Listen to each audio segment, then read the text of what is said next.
अस्सलाम वालेकुम students, welcome to Cab Education. अब हम कर रहे हैं क्वेश्चन नंबर 3। पेज नंबर 5 आप निकाल लें।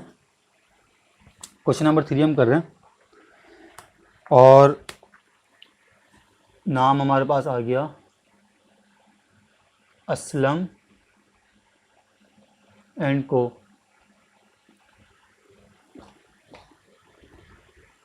अच्छा, मेथड जो है इस दफ़ा हमारे पास कौन सा है? अगर मैं क्वेश्चन पढ़ लूँ तो लिखा हुआ है on January 1 2019 Aslam and company acquired a machine at a cost of rupees 6,50,000 having useful life of 8 years. Required amount depreciation का निकालना है हमने 2 सालों का, और यूज़ करना हमने सम ऑफ एयर डिजिट मेथड। तो हमने यहाँ क्या लिख दिया, अपने पास हेडिंग डाल दी हमने सम ऑफ एयर डिजिट मेथड।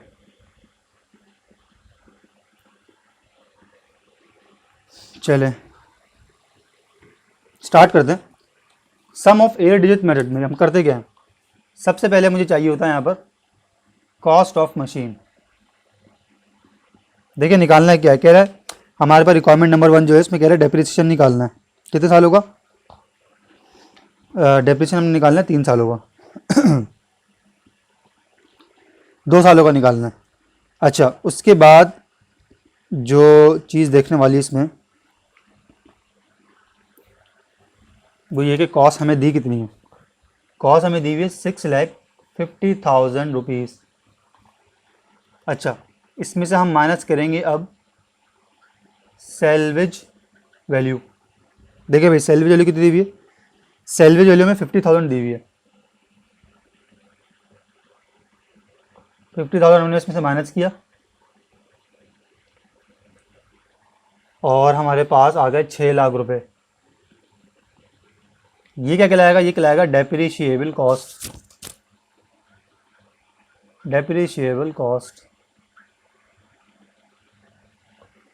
अच्छा, उसके बाद हम क्या करते हैं, उसके बाद हम निकालेंगे लाइफ। लाइफ हमें कितनी गिवन है? देखिए लाइफ हमें गिवन है 8 ईयर्स, तो लाइफ इन ईयर्स 8। क्वेश्चन में लिखा हुआ 8 ईयर्स, ठीक है। अच्छा, अब हमने लेना फ्रैक्शन। फ्रैक्शन हम कैसे लेंगे? फ्रैक्शन मैं आपको बता दूं, हमारे पास 8 है ना, 8 + 7 + 6 + 5 + 4 + 3 + 2 + 1, टोटल कितना बनता है ये देख लेते हैं।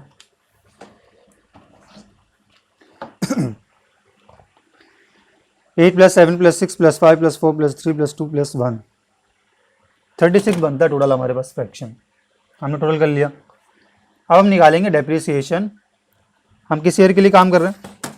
हम काम कर रहे हैं डेप्रिसिएशन, हमारा जो ईयर है 2019, यानी कि 2019 हमने डेप्रिसिएशन फॉर 2019।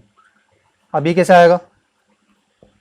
देखिए 6 लाख मेरी डेप्रिशिएबल कॉस्ट है, इसको मैं डिवाइड करूँगा फ्रैक्शन से और मैं मल्टीप्लाई करूँगा 8 से, ठीक है। 8 कैसे आया?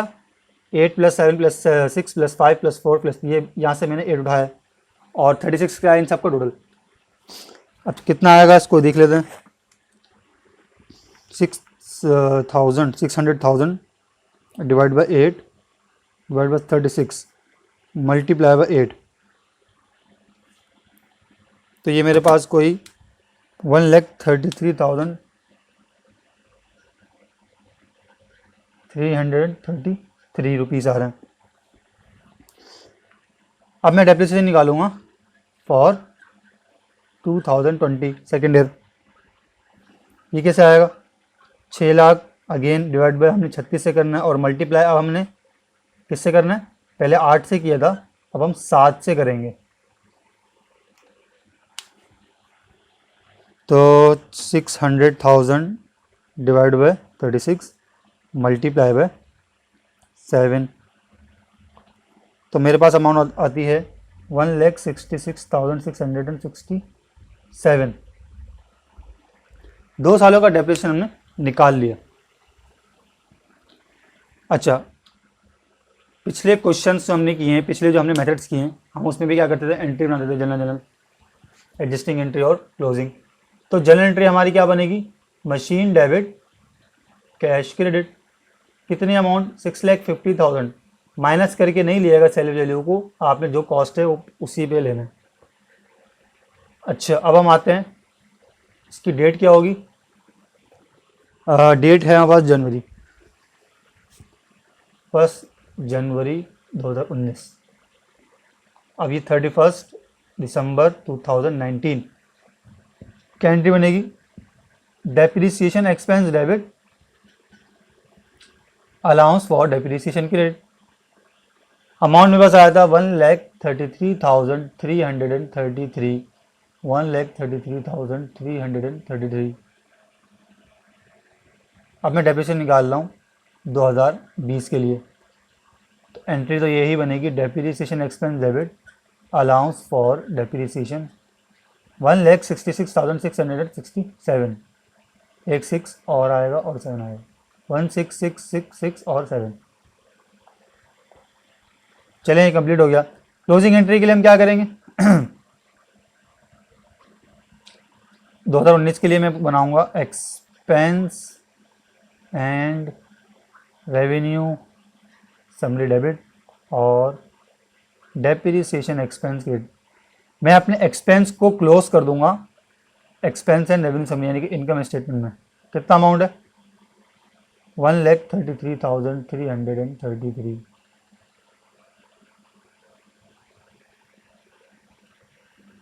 31/12, अब मैं 2020 के लिए काम कर रहा हूँ, तो अगेन एंट्री क्या बनेगी,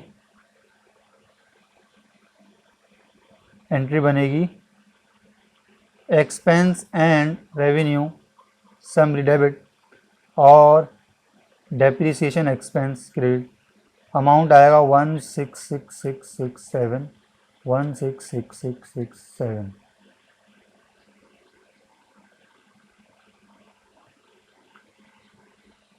चलिए, एंट्रीज तो हमारी कंप्लीट हो गई। अब हम बात करते हैं टी अकाउंट के ऊपर।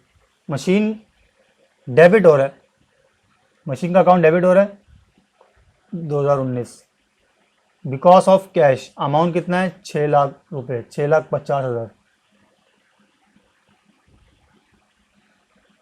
क्योंकि ये एसेट है, इसको हमें कैरी फॉरवर्ड करना ज़रूरी है। 6,50,000। अगेन मैं आपको बताऊं, हम एक्सपेंस और रेवेन्यू को हम क्लोज कर देते हैं, लेकिन हम कैरी फॉरवर्ड नहीं करते। हम कैरी फॉरवर्ड करते हैं हमारे पास जो बैलेंस शीट के आइटम्स होते हैं। डेप्रिसिएशन का हम क्या करेंगे, 31/12/19, depreciation debit because of allowance for depreciation, amount 1,33,333। और यही मैं इसको क्लोज किया था इस एंट्री में, because of expense and revenue summary, short में लिख रहा हूँ मैं, ठीक है। अमाउंट आ गया ये। अब मैं 31/12/2020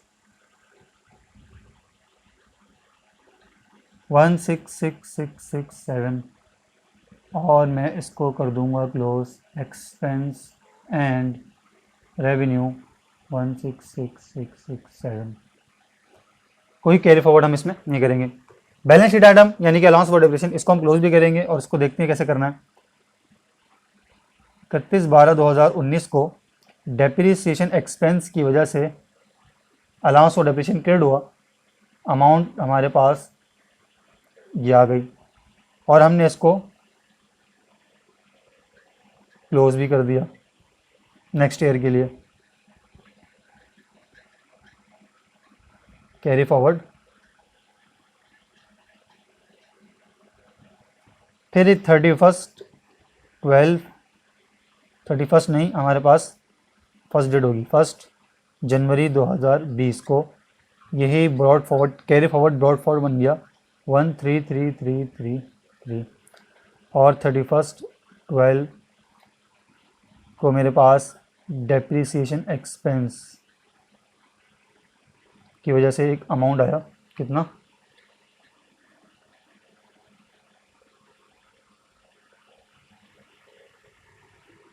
अब इसको टोटल करके हम क्लोज कर देंगे।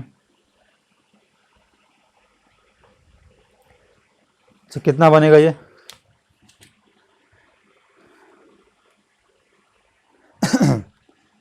बनेगा 24, यानी कि इसको दोबारा कर लूँ और मैं 1333333 प्लस 1666667, पूरा 3 लाख रुपए बनते हैं ये।